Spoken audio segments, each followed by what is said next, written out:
Now to the latest on the failed terror attacks in London and at Glasgow's airport. And tonight we're learning more about the suspects involved, several of them well-educated men. According to the latest count, 8 suspects are in custody, 7 men, 1 woman. The most recent arrest, it was announced tonight in Australia. And it turns out that at least 3 of them are medical doctors, one trained in Iraq, another in Jordan.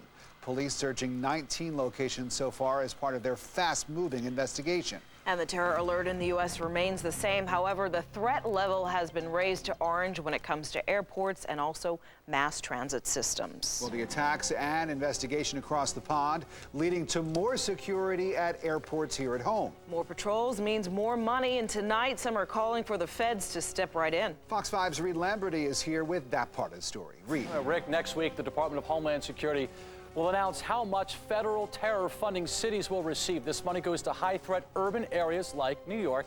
Last year, you recall, the city got money taken away. Now many leaders are looking to get that money back, especially given the high cost of fighting terror. Protecting our city in the wake of attacks overseas comes with a hefty price. More than $1 million a week spent on extra security. To that end, New York senior senator urging the Department of Homeland Security, or DHS, to increase funding to the city by 40%.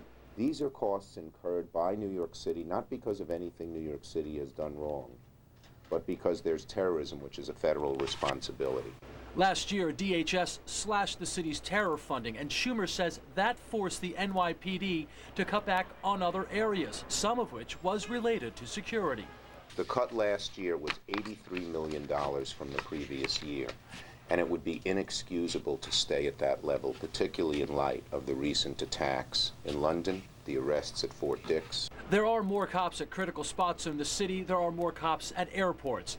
But their physical presence, says Police Commissioner Ray Kelly, does not necessarily translate to an imminent attack. We have no specific information regarding a so-called spectacular event. This has been the sort of chatter out there for years. And not the chatter, says Kelly, that was heard prior to 9/11. Airports do remain vigilant on security, but Yuval Aviv, who helped design security strategies for El Al Airlines, pointed out areas of concern to Fox 5's Lisa Evers, like the easy access to airport terminals, parking lots, and a porous perimeter. You have to have patrols in the perimeter. You have to have lookouts outside who can alert you that a car is parked illegally or is suspiciously parked very close to the runway. Getting back to the funding, how much money does Senator Schumer think New York needs? Well, he's asking for $207 million. That's 25% of available federal funding, but it's also the same amount of money allocated to New York back in 2005. Derry? Reed, thanks, and stay tuned to Fox 5 News for the very latest on the terror attack and any security changes.